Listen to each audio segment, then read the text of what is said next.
Voilà, bonjour, activité GeoGebra. Donc vous avez ici, on va utiliser le logiciel GeoGebra pour faire figure, une figure dynamique.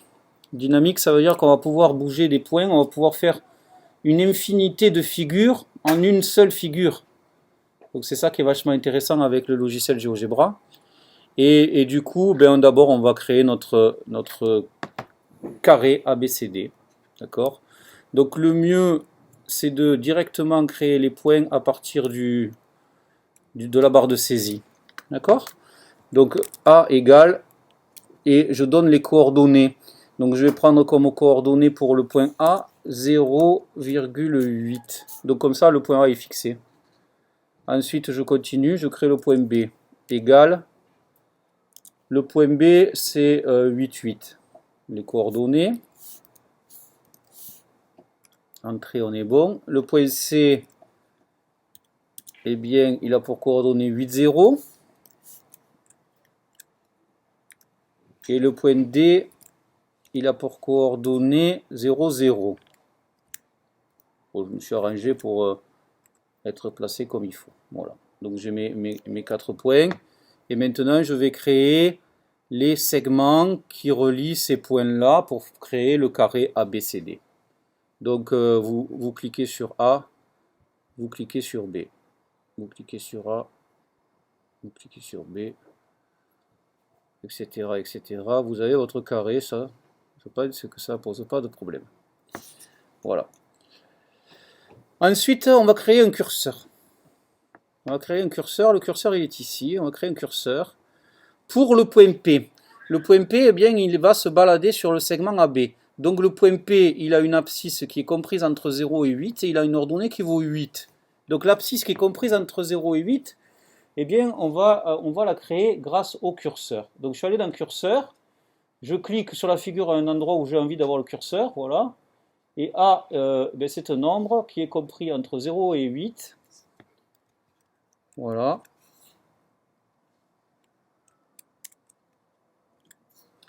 L'incrément, on choisit ce qu'on veut. Voilà. En fait, le point A, il va se déplacer de 0,01 en 0,01 si on a envie, pour que ce soit assez précis. Voilà. Mon curseur petit A. Et donc, je vais créer le point P qui a une abscisse qui vaut petit a et une ordonnée qui vaut 8. Voilà. Et donc, j'ai créé le point P. Le point P, je le bouge grâce au curseur. Ok? Voilà. Bon, très bien. Ensuite, eh bien ici on va utiliser une technique sympa. Je vais faire, pour créer le sommet du carré AP, vous voyez ce carré là, on n'a pas les sommets qui sont ici. Hein. Ben, je vais faire une rotation, hein. Je trouve que c'est quand même assez joli, ça va nous simplifier les constructions. Donc je vais utiliser une rotation. Voilà, c'est dans cette histoire-là. Donc je vais prendre une rotation. L'objet à tourner, je vais tourner le point P. Je vais le tourner autour du point A. Et je vais le tourner de 90 degrés dans le sens des aiguilles d'une montre. Donc ici je mets 90 degrés dans le sens des aiguilles d'une montre. Ça me donne le point P' qui est là. Ensuite, eh bien, je vais tourner le point A autour du point P et d'un angle de 90 degrés dans le sens contraire des aiguilles d'une montre. Donc on va refaire cette petite procédure. Donc l'objet à tourner c'est A, on le fait tourner autour de P, on le fait tourner de 90 degrés, et bien dans le sens anti-horaire. Voilà, on a le point A'.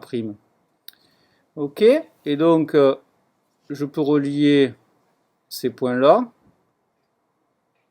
Ça me donne le carré qui est en haut à gauche. Ensuite, je relie ces points-là.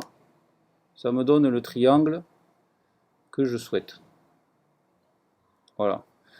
Donc ici, je vois que si je bouge le curseur, si je bouge l'abscisse du point P, ma figure, elle est aussi dynamique. Voilà, c'est une figure dynamique. Et donc, on a gagné. On a une figure dynamique. Ce qui est sympa, c'est avec cette façon de faire, avec les rotations, c'est que pour créer le carré, je ne me suis pas servi des perpendiculaires, je ne me suis pas servi du cercle, et j'ai de suite une figure qui est quasiment dans son état final. Et donc, ça, c'est sympa. Moi, ce qui m'intéresse, c'est les aires. C'est l'aire du carré plus l'aire du triangle. Donc, je vais créer le polygone A, P, A', P', A. Voilà. Le polygone Q1. Q1, c'est l'aire du polygone que je viens de créer. D'accord? Je crée un deuxième polygone. C'est le triangle qui est en bas. Voilà. Et donc vous avez T1 qui est ici, c'est l'aire du polygone qui est en bas. C'est l'aire du triangle.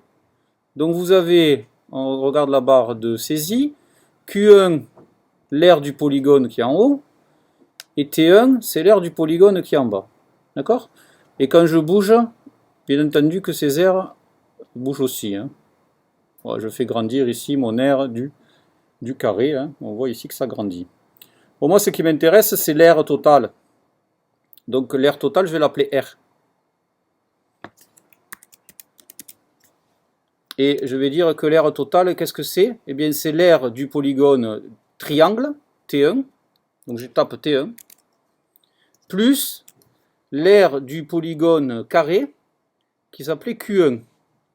Donc ça, attention, parce que c'est quelque chose qu'on n'a pas fait en cours en général, à part exceptionnellement quelques élèves. Donc voilà, vous avez l'aire ici qui apparaît. Et si je bouge mon curseur, vous voyez que l'aire bouge aussi. D'accord? Voilà. Donc ça réduit, ça réduit. Bon, ça réduit, ça se réduit, ça re-augmente. D'accord? Donc en fait, on va essayer de répondre aux questions juste comme ça déjà. Aux conjectures. Et ensuite, on introduira peut-être une fonction. Ce sera peut-être sympa de voir avec une fonction. Ça nous introduit les fonctions et l'intérêt des fonctions dans ce genre d'exo. C'est pas obligé d'avoir des fonctions, non, mais en fait, c'est quand même pratique pour visualiser ce qui se passe. Donc, est-il possible que l'aire du jardin soit égale à la moitié de l'aire du terrain? La moitié de l'aire du terrain, on avait un terrain qui faisait 8 mètres de côté, c'était 64. Donc la moitié, c'est 32. D'accord? Est-ce que c'est possible d'avoir une aire ici qui vaut 32? Donc on va bouger. Et par ici, on y a été presque. Donc je vais bouger. Bon, voilà. Pour 4, j'ai l'impression que j'ai 32. Quand la longueur AP vaut 4, eh bien on a une aire qui fait 32. Est-ce qu'on a d'autres endroits où l'aire fait 32? Je me balade. Encore dans mon truc. Ça parce que ça réaugmente. Voilà. Bah, pour 0, ça fait 32. Bon, voilà, pour 0, forcément, on a coupé le terrain en deux. C'est le triangle qui fait la moitié du terrain. Hein. Donc on a pour 0 et pour 4. Donc voilà, c'est tellement précis que c'est pas évident de... Voilà, pour 4, on a 32. Après, on n'a plus 32, ça continue d'augmenter. Ok? Donc ça, on a répondu à la question. Est-il possible que l'aire du terrain soit égale à la moitié de l'aire du jardin et la moitié de l'aire du terrain? On a répondu oui, il semblerait que pour A égale 0 et A égale 4, on soit à la moitié. Est-il possible que l'aire du jardin soit égale au quart de l'aire du terrain? La moitié c'était 32, le quart c'est 16. D'accord? Donc on regarde, est-ce qu'on a 16?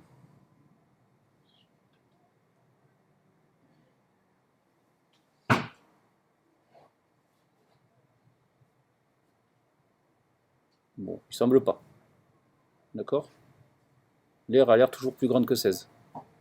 Bon, ça c'est une conjecture. Il semblerait que non. Est-il possible de faire en sorte que l'aire du jardin soit minimale? Est-ce qu'il y a un minimum pour cette aire? Donc je balade encore mon curseur. On était à 32.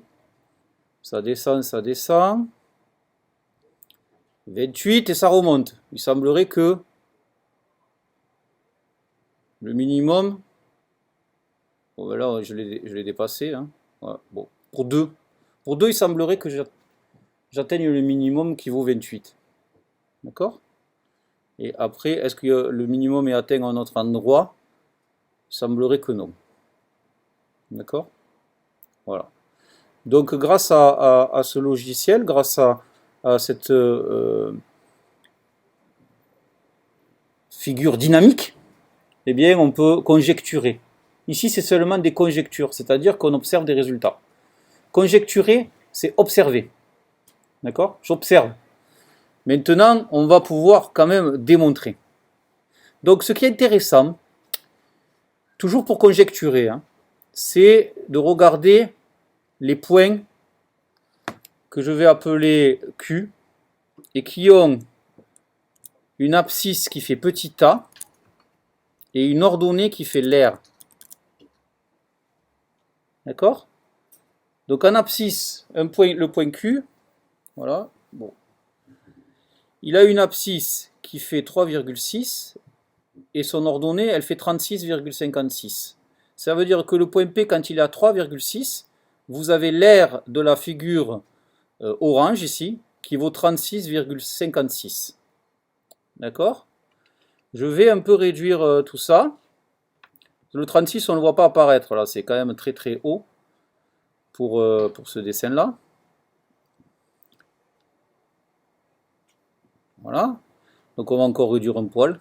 Histoire de l'avoir, le 36, ça serait bien qu'on le voit ce Q. Voilà, il est là. Bon. Eh bien, ce qui est pas mal, et ça, il y en a certains qui l'ont fait, c'est de faire en sorte que le point Q affiche sa trace.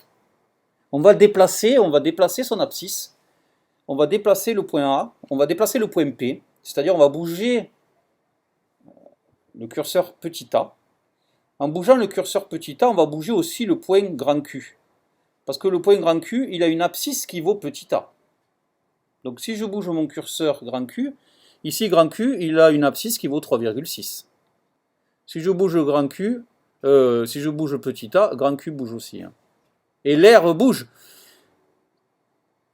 Donc l'ordonnée de grand Q bouge aussi, puisque l'ordonnée de grand Q, c'est l'air du jardin. D'accord? L'abscisse du point grand Q, c'est l'abscisse du point grand P. Ils ont la même abscisse. L'ordonnée du point grand Q, c'est l'aire du jardin. Donc on va demander à ce que ce point Q affiche sa trace quand je me balade.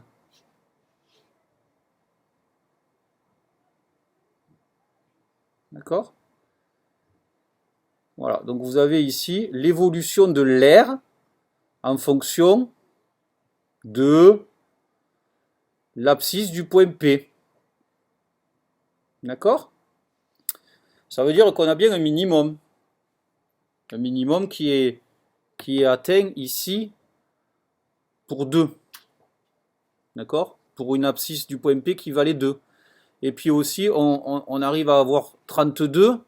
Bien entendu, 32, bien, il est atteint 2 fois. Quand x vaut 0, quand le petit a il vaut 0, on est à ce niveau-là. Et quand le petit a il vaut 4 aussi, on atteint la valeur 32.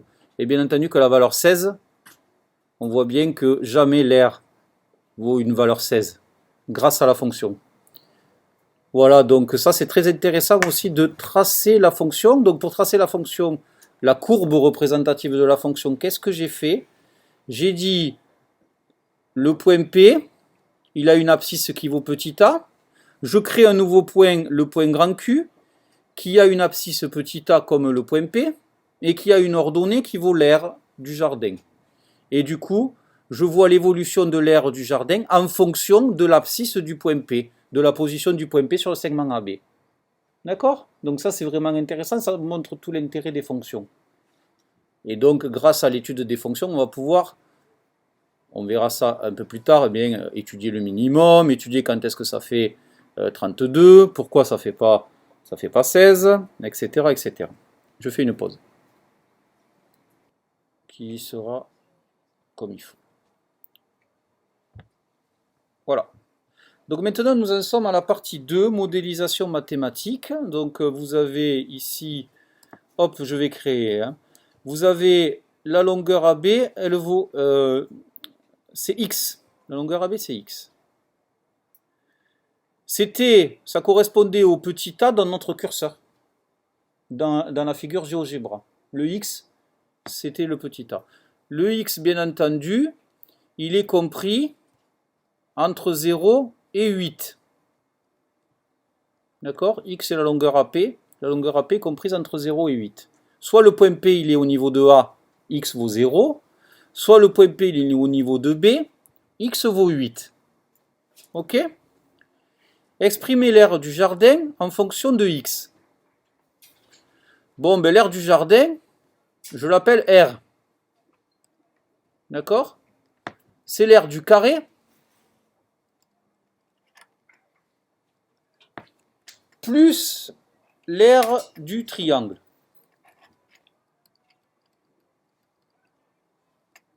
Je nomme pas les figures parce qu'ici il n'y en a que deux, donc c'est pas vraiment compliqué.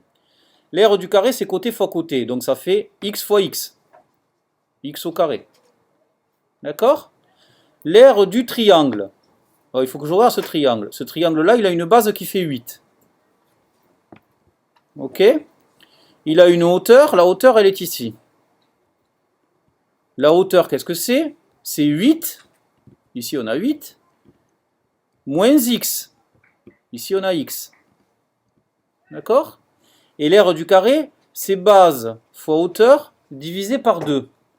Donc on va faire un demi de la base qui fait 8 multiplié par la hauteur fait 8 moins x.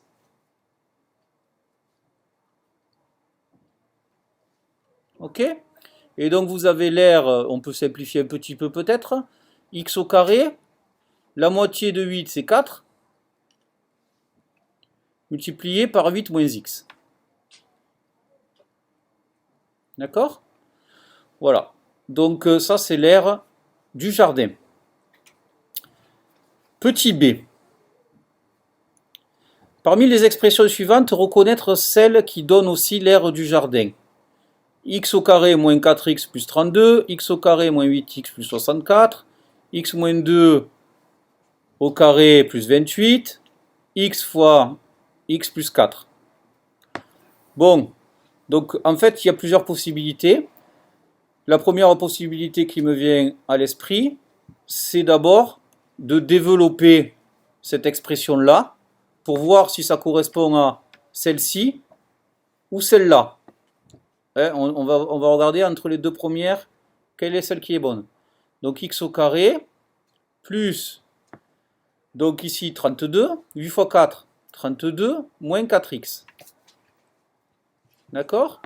Donc en fait, la première est OK, la deuxième est fausse. Hein. Donc je vais barrer. Voilà, donc ici on va dire que c'est pas bon, on la barre. Voilà. Donc la première, la forme développée, ça c'est une forme développée.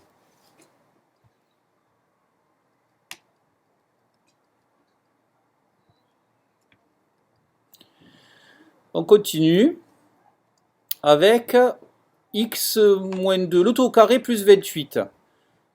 x-2, le tout au carré plus 28. Est-ce que ça correspond à l'aire? Bon, mais l'idée que j'ai, c'est de développer cette expression. Et regarder si ça fait x au carré plus 32 moins 4x. Donc on y va. Ici, on utilise l'identité remarquable. X moins 2 au carré, c'est un a moins b au carré. A moins b au carré, c'est a carré moins 2ab plus b carré. D'accord? Donc vous avez x au carré moins 4x plus 4 plus 28. Donc c'est x au carré moins 4x plus 32. Donc on a la même forme développée. cette expression est bonne. La dernière expression, bien entendu, elle ne convient pas. Pourquoi? Parce que je vais avoir du x au carré plus 4x.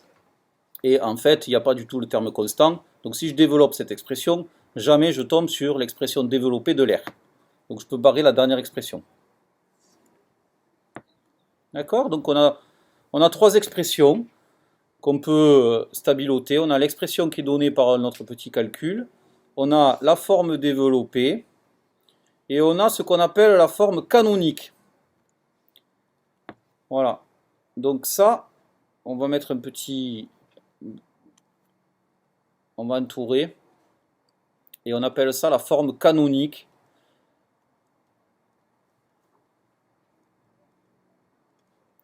Du polynôme de degré 2. On a vu les polynômes ensemble. Et ici, vous avez un polynôme de degré 2. Un x au carré, des x, des constantes. Voilà. Ça, c'est un polynôme de degré 2 sous forme développée. Dans les polynômes de degré 2, il y a une expression qui s'appelle la forme canonique. Je vous donne le mot là, on n'a pas vu encore en cours, hein, mais ça existe. On verra ça l'année prochaine. Voilà. Donc bon, ben là on a fait toute la partie calcul. Utilisez la forme la plus adaptée pour répondre à la question 1. Est-il possible que l'aire du jardin soit égale à la moitié de l'aire du terrain? Donc on veut que l'aire du jardin fasse 32. Bon, mais je vais utiliser la première forme, parce que l'aire, quand est-ce qu'elle vaut 32? Pourquoi est-ce que je vais utiliser la première forme? À cause du 32. Quelque chose plus 32 égale 32. Ça veut dire que quelque chose vaut 0.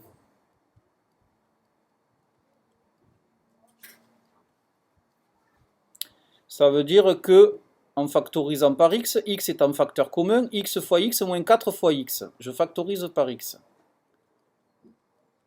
Ça fait 0. Et ça, vous savez faire une équation produit vaut 0.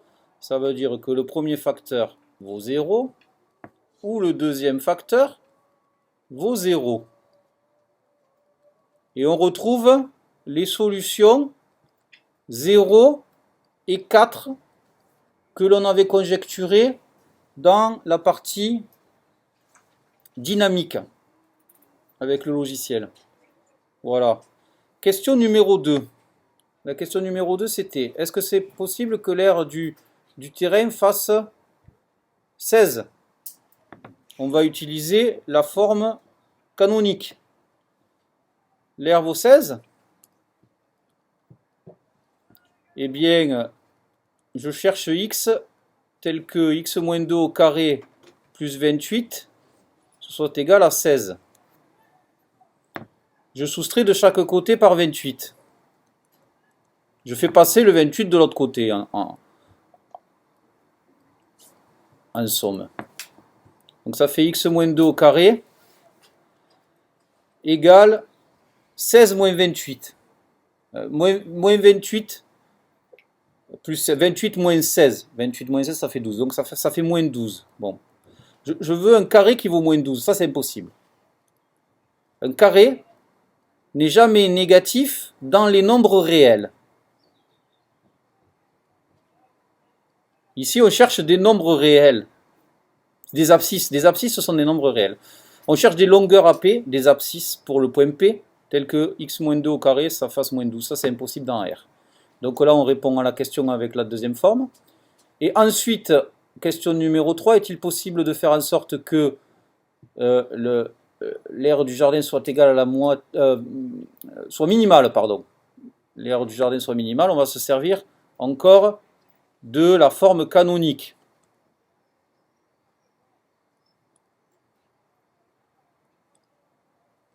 On va se servir de la forme canonique. X moins 2 au carré plus 28. Est-ce que ça peut être minimal? Oui, ça peut être minimal parce que 1 carré plus 28, c'est supérieur à 28. Quand on a un carré, on ajoute un nombre positif. Donc on fait grandir le 28. Et quand est-ce que c'est minimal? C'est quand x vaut 2. Quand x vaut 2, eh bien ça vaut 0.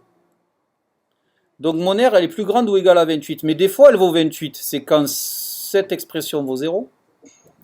C'est-à-dire que c'est quand x vaut 2. Un carré vaut 0, ça veut dire que le nombre qui est en dessous du carré vaut 0. Et ça, c'est pareil que de dire que x, il vaut 2. Et donc là, j'ai démontré.